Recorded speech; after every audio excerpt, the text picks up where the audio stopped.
नमस्कार दोस्तों, मैं विशाखा शर्मा आप सबके सामने महिला सुपरवाइज़र की सीरीज में आज फिर से महिला और बाल विकास विभाग की स्कीम्स को लेकर आई हूँ। महिला एवं बाल विकास विभाग means ministry of women and child development, है ना। इस डिपार्टमेंट की स्कीम्स को एक बार फिर से हम डिस्कस करेंगे। इसमें हमने देखा था, इसमें 3 प्रकार से हमने स्कीम देखी थी। एक देखा था सक्षम आंगनवाड़ी एवं पोषण 2.0, सक्षम आंगनवाड़ी एवं पोषण 2.0, ठीक है। तो ये स्कीम्स मैं आपको डिस्कस कर चुकी हूँ। दूसरा हमने देखा था मिशन शक्ति। तो जो मिशन शक्ति वाला जो दूसरी स्कीम थी, मतलब कि मेनली उसकी हमने देखी थी संबल और सामर्थ्य, ठीक है। उसमें संबल देखा था और सामर्थ्य देखा था। तो आज मैं आपको इसकी सामर्थ्य स्कीम्स की जो बची हुई स्कीम्स हैं उन पर चर्चा करूँगी। सामर्थ्य की एक इम्पोर्टेंट स्कीम आती है प्रधानमंत्री मातृ वंदना योजना। हाँ, यह स्कीम 1 जनवरी 2017 से स्टार्ट हुई है, ठीक है। जो बीजेपी गवर्नमेंट है, अभी मोदी गवर्नमेंट, उसके द्वारा स्टार्ट की गई थी 1 जनवरी 2017 से। इसके पहले भी इस तरह की कोई योजना चल रही थी। इसके पहले ये जो योजना चल रही थी उसका नाम था इंदिरा मातृ सहयोग योजना, ठीक है। 2010 से ये स्कीम चल रही थी। इसके बाद ये वही लाइन लिखी है जैसा मैंने आपको बताया, ये मिशन शक्ति की सामर्थ्य योजना की उपयोजना है। और NFSA का मतलब क्या है? राष्ट्रीय खाद्य सुरक्षा अधिनियम means national food security act, national food security act. इसका मतलब क्या है कि इंडिया में कोई भी व्यक्ति, मतलब कि भारत के भीतर कोई भी व्यक्ति भूखा नहीं रहेगा, मतलब, ठीक है। तो इसके लिए एक अधिनियम बनाया गया है कि प्रत्येक व्यक्ति को खाने का अधिकार है, मतलब कि प्रत्येक व्यक्ति को भोजन दिया जाएगा। तो उस एक्ट की धारा 4 के अंतर्गत गर्भवती एवं स्तनपान कराने वाली महिलाओं को स्वास्थ्य और पोषण के लिए भत्ता दिए जाने के लिए ये योजना चलाई जा रही है। इस योजना का मोटिव समझ में आया कि चलाई क्यों जा रही है। आगे देखते हैं हम उद्देश्य मीन्स योजना के उद्देश्य क्या है, ठीक है। कामकाजी महिलाओं को मजदूरी के नुकसान की भरपाई एवं उनके पोषण को सुनिश्चित करने, साथ ही गर्भवती एवं स्तनपान कराने वाली महिलाओं के स्वास्थ्य सुधार के लिए। मीन्स क्या होता है कि कोई महिला सपोज करो मजदूरी पर जा रही है। अब अगर वो चूँकि मजदूरी पर जाएगी तो अब अगर महिला गर्भवती है तो मजदूरी पर नहीं जा सकती है, और अगर वो गर्भवती या मजदूरी पर नहीं जा रही है तो उसकी जो दिहाड़ी है, उसकी दिन की मजदूरी है, वो मारी जाएगी। तो ऐसा ना हो, इसके लिए साथ साथ में जो मजदूरी ना करने वाली महिलाएं हैं, सामान्यतः घरेलू जो महिलाएं हैं, उनके लिए उनके पोषण को ध्यान में रखते हुए ये स्कीम चलाई गई है। इस स्कीम में क्या होता है, डीबीटी के माध्यम से, डीबीटी मीन्स क्या होता है, डायरेक्ट बेनिफिट ट्रांसफ़र, ठीक है। मीन्स सीधे लाभार्थी के खाते में राशि आती है, डायरेक्ट बेनिफिट ट्रांसफ़र। तो इसमें डीबीटी के माध्यम से 2 किस्तें आती हैं। आपको कहीं कहीं 3 किस्तें भी मिलेंगी, लेकिन पहले 3 किस्तें थीं, ठीक है। पहले थी 3 किस्तें, अभी वर्तमान में 2 किस्तों में राशि आती है। और ये 2 किस्तें कब कब आती हैं, ये भी इम्पोर्टेंट है। तो पहली किस्त आती है कि जब महिला गर्भवती है, उसने अपना पंजीकरण करा लिया है, साथ में हेल्थ चेकअप करा लिया है, ठीक है। फर्स्ट हेल्थ चेकअप लगभग 6 मंथ के अकॉर्डिंग, 6 महीने के बाद। और जो सेकंड आएगी वो बच्चा जब हो गया है तो बच्चे का भी वैक्सीनेशन हो गया है, उसके बाद तुरंत बच्चा होगा, बच्चे का रजिस्ट्रेशन होगा। उसके बाद बच्चे को जो जन्म पर वैक्सीनेशन हो जाता है, उस वैक्सीनेशन के बाद में दूसरी किस्त मिलेगी। तो पहली किस्त मिलेगी 3,000 रुपये की और दूसरी किस्त मिलेगी 2,000 रुपये की। इस तरह से इसमें 5,000 रुपये मिलते हैं, और बचे हुए जो 1,000 रुपये हैं वो जननी सुरक्षा योजना के मिलते हैं, ठीक है। तो इसमें तो बेसिकली 5,000 रुपये का प्रावधान है। कहीं कहीं आपको 6,000 में कन्फ्यूजन होगा, लेकिन 6,000 टोटल इसलिए मिलते हैं कि 5,000 इसके और 1,000 रुपये जननी सुरक्षा योजना के, इस तरह से कुल 6,000। अब यहाँ पे एक और अच्छा प्रावधान किया गया है कि अगर दूसरी बच्ची भी बालिका हुई है ना, दूसरा जो बेबी है वो भी अगर फीमेल चाइल्ड होती है, तो 6,000 रुपये की राशि एक मुश्त दे दी जाएगी। मीन्स एक बार में 6,000 रुपये आ जाएंगे। इतनी बात क्लियर है। हम आगे देखते हैं। ये हुई हमारी प्रधानमंत्री मातृ वंदना योजना। उसके बाद एक इम्पॉर्टेंट स्कीम है सखी निवास। ये भी सामर्थ्य स्कीम के अंतर्गत चल रही है। अब जैसा इसके नाम से क्लियर हो रहा है, सखी निवास मीन्स इसमें कुछ अपने को शेल्टर वाली चीज़ें मिलेंगी, है ना। मीन्स कुछ मतलब हाउस टाइप की फैसिलिटीज़ प्रोवाइड कराई जाएंगी महिलाओं को। तो ये 1972-73 से चल रही कामकाजी महिलाओं के लिए हॉस्टल मीन्स एक स्कीम चल रही थी कामकाजी महिलाओं के लिए हॉस्टल, उसको रिप्लेस करके ये स्कीम लाई गई है। इसका उद्देश्य क्या है? कामकाजी महिला को कार्यस्थल के निकटतम निवास सुविधा उपलब्ध कराना, मीन्स उनको हॉस्टल की सुविधा उपलब्ध कराई जाए। इसमें फंडिंग इंपॉर्टेंट है, 60:40, मीन्स पूरी सेंट्रल गवर्नमेंट फंडिंग नहीं करती है, 40% फंडिंग स्टेट गवर्नमेंट की भी है। इसमें सुविधा, ये जो निवास सुविधा है उसके साथ साथ इसमें भोजन व्यवस्था भी दी जाती है। अगर किसी महिला के छोटे बच्चे हैं तो बच्चों की देखभाल की व्यवस्था भी उसमें शामिल है। ये हुआ हमारा सखी निवास, ठीक है। इसके बाद हम आगे चलते हैं। नेक्स्ट है संकल्प, hub for empowerment of women, means HEW। Hub का मतलब होता है एक मेन सेंटर। अब इन सेंटर्स की ज़रूरत क्यों हो गई? तो जितनी भी स्कीम्स चल रही हैं महिलाओं से रिलेटेड, उन स्कीम को इंटीग्रेट करने के लिए, उनमें कोऑर्डिनेशन बिठाने के लिए हब बनाए गए हैं, ठीक है। सेंट्रल लेवल पे, स्टेट लेवल पे और डिस्ट्रिक्ट लेवल पे। तो वही है संकल्प। संकल्प का फुल फॉर्म देख लेते हैं अपन, supporting action for nurturing and knowledge based advancement, last mile delivery and potential realisation of women. ये फुल फॉर्म वैसे पूछा नहीं जाएगा, लेकिन फिर भी एक नॉलेज के लिए इम्पोर्टेंट हो जाता है।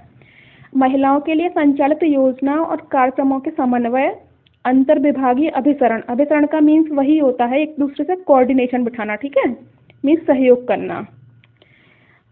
इसके लिए केंद्र, राज्य एवं जिला स्तर पर HEW means hub for empowerment of women बनाए गए हैं। ये हुआ हमारा संकल्प, ठीक है। संकल्प के हम उद्देश्य देख लेते हैं कि बनाया क्यों गया है। महिलाओं से संबंधित योजनाओं की जानकारी देना इसका मेन मोटिव है। महिलाओं को सशक्तिकरण के लिए संस्थागत व्यवस्थाओं से जोड़ना। संस्थागत व्यवस्थाएं, सपोज करो कि अगर मैं बोलूँ कि राष्ट्रीय महिला आयोग है, नेशनल विमेन कमीशन है ना, नेशनल कमीशन फॉर विमेन जिसे बोलते हैं अपन, तो उससे जोड़ना। और भी जो महिलाओं से संबंधित जो भी संस्थाएं चल रही हैं, सपोज करो वन स्टॉप सेंटर है, उससे महिलाओं को जोड़ना। तो इस तरह से महिलाओं को संस्थाओं से जोड़ना। स्वास्थ्य, शिक्षा, करियर, परामर्श, उद्यमिता आदि से महिलाओं को जोड़ना। ग्राम सभा बैठक में भाग लेने के लिए महिलाओं को प्रोत्साहित करना। पंचायतों, स्कूल, आंगनबाड़ी आदि में महिलाओं की भागीदारी को बढ़ाना। ये है hub for empowerment of women के उद्देश्य। इस तरह से हमने संकल्प भी देख लिया है। हम आगे बढ़ते हैं। नेक्स्ट है जेंडर बजटिंग। तो बजटिंग हमें पता है कि बजटिंग क्या होता है। बजटिंग मतलब कि पहले से पूरा एस्टिमेट लगाना है ना, कि किस में क्या खर्चा होगा, किसके क्या आउटकम आएंगे, वो सारी चीज़ें। अब जब बजट बनाते समय महिलाओं को ध्यान में रखा जाए हर एक स्कीम में, तो उसे बोलते हैं हम जेंडर बजटिंग। ये भी सामर्थ्य स्कीम की एक सब स्कीम है। अब जेंडर बजटिंग होता क्या है? कोई भी नीति को बनाने और संसाधनों को आवंटित करने में महिलाओं के विकास का पुरुषों के विकास के समान ध्यान रखा जाए, उसे बोलते हैं हम जेंडर बजटिंग। अब जो महिला और बाल विकास जो मंत्रालय है, उसके द्वारा 2007-8 में इसे क्रियान्वित किया जा रहा है जेंडर बजटिंग को, ठीक है। जो भी स्कीम्स बनाई जाती हैं जेंडर बजटिंग को ध्यान में रखकर बनाई जाती हैं। ये हुआ हमारा gender budgeting scheme. Next scheme हम देखते हैं निर्भया योजना। तो जो निर्भया योजना, ये कोई स्कीम नहीं है, ये फंड है एक्चुअल में। और फंड का काम क्या होता है? फाइनेंशियली सपोर्ट करना। जो अदर स्कीम्स चल रही हैं उनको यही फंड सपोर्ट करता है। तो हम देखते हैं इसमें भारत सरकार ने महिलाओं के लिए चलने वाली विभिन्न प्रकार के पहलुओं को क्रियान्वित करने के लिए निर्भया फंड नामक एक कोष गठित किया है। मीन्स एक कोष है, मतलब फाइनेंस रिलेटेड कुछ है, ठीक है। एक पैसे इसमें रखे जाते हैं जो भी स्कीम्स हैं उनके लिए। तो यह है निर्भया फंड। इसके अंतर्गत गठित की गई अधिकार प्राप्त समिति, मीन्स इसमें कोई कमेटी गठित की जाती है। वो कमेटी अलग अलग मंत्रालयों, विभागों और अलग अलग एजेंसियों के साथ में मिलकर के निर्भया फंड के अंतर्गत वित्त पोषण के प्रस्तावों का मूल्यांकन और सिफारिश करती है। मीन्स ये जो भी ऑफिशियल्स हैं वो सारे मिल करके कोई मंत्रालय में कोई स्कीम है उसमें कितना फंड दिया जाना है इस पर विचार करते हैं, ठीक है। इस तरह से ये निर्भया योजना भी हमने डिस्कस कर ली। अब इसके बाद मैंने आपको बताया था कि 3 स्कीम्स चल रही थी मेनली, सक्षम आंगनवाड़ी एवं पोषण 2.0 है ना, सक्षम आंगनवाड़ी वाली, एक मिशन शक्ति और तीसरा है मिशन वात्सल्य। तो जो मिशन वात्सल्य है वो आज हम चर्चा कर लेते हैं, क्या है मिशन वात्सल्य। केंद्र के द्वारा प्रायोजित योजना, सबसे पहले याद रखना है मिशन वात्सल्य बच्चों के लिए है। किसके लिए? बच्चों के लिए, ठीक है। केंद्र के द्वारा प्रायोजित योजनाएं, अब याद रखो कि केंद्र के द्वारा जो प्रायोजित योजना होती हैं उसमें भी स्टेट गवर्नमेंट कुछ फंडिंग करती है, तो 60:40 के रेशो में ये योजनाएं चलती हैं, ठीक है। अब ये भी किसी स्कीम को रिप्लेस करके आई है, तो ये आई है बाल संरक्षण सेवा योजना, ठीक है, चाइल्ड प्रोटेक्शन सर्विस स्कीम को ये रिप्लेस करके आई है। और इसके भी पहले इसकी जगह एक और स्कीम चल रही थी ICPS, जैसे ICDS पढ़ते हैं अपन वैसे ICPS थी, इंटीग्रेटेड चाइल्ड प्रोटेक्शन स्कीम, ठीक है। सबसे पहले थी अपनी ICPS, उसके बाद बनी CPS, उसके बाद बन गया मिशन वात्सल्य, ठीक है। इसका उद्देश्य क्या है? बच्चों का कल्याण, संरक्षण और रचनात्मक विकास को सुनिश्चित करना। हम आगे देखते हैं मिशन वात्सल्य में और क्या बातें हैं।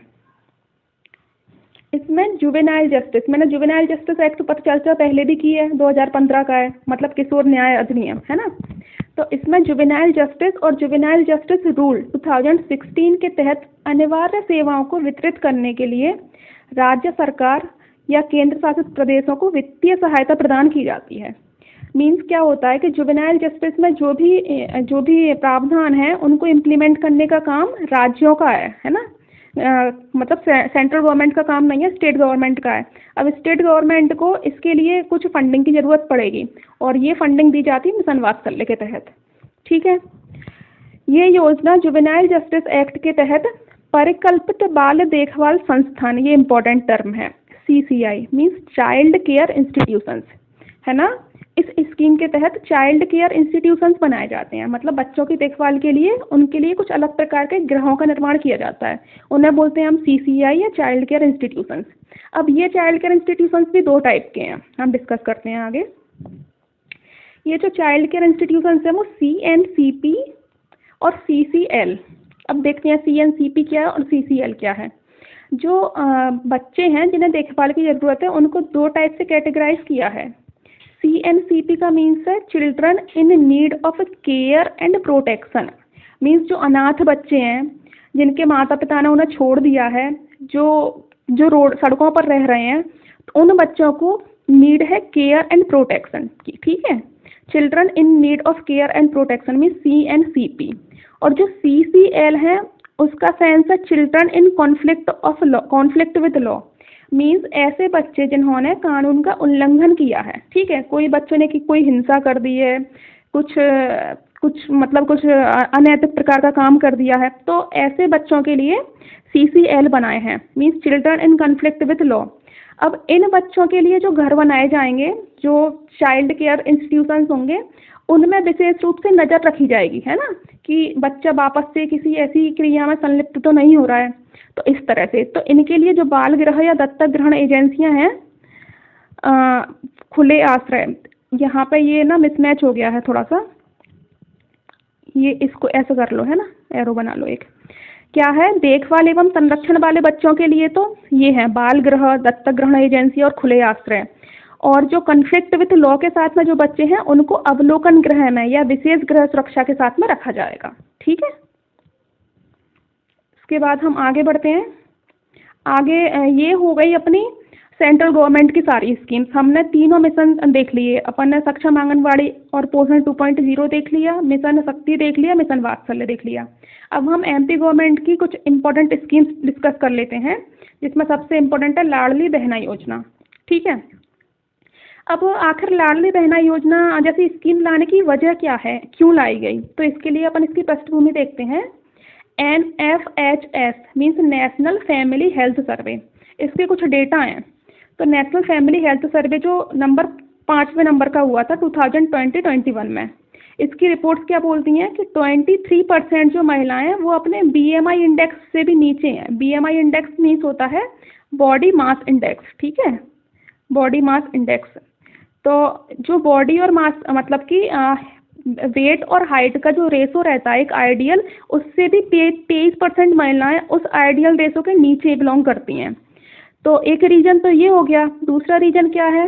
15 से 49 वर्ष तक की 54.7 महिलाएं, लगभग 55% जो महिलाएं 15 से लेकर के 49 वर्ष तक की, उन महिलाओं में एनीमिया की शिकायत है। तो इन समस्याओं की बेहतरी के लिए, इन समस्याओं से निपटने के लिए ये कंसेप्ट आया लाडली बहना का।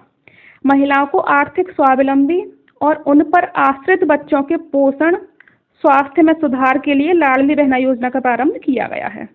ठीक है, इसके बाद हम इसमें कुछ फैक्ट्स देख लेते हैं कि इसकी स्टार्टिंग कब हुई थी, प्रारंभ कब हुआ था। तो 28 जनवरी 2023 में। ठीक है, 28 जनवरी 2023 से लाडली बहना स्कीम स्टार्ट हो गई है। पात्रता क्या है, मध्य प्रदेश की स्थानीय निवासी हो महिलाएं, उनकी उम्र 21 वर्ष से 60 वर्ष के बीच में हो। ठीक है, 60 वर्ष से ऊपर की महिला इसके अंतर्गत नहीं आएंगी।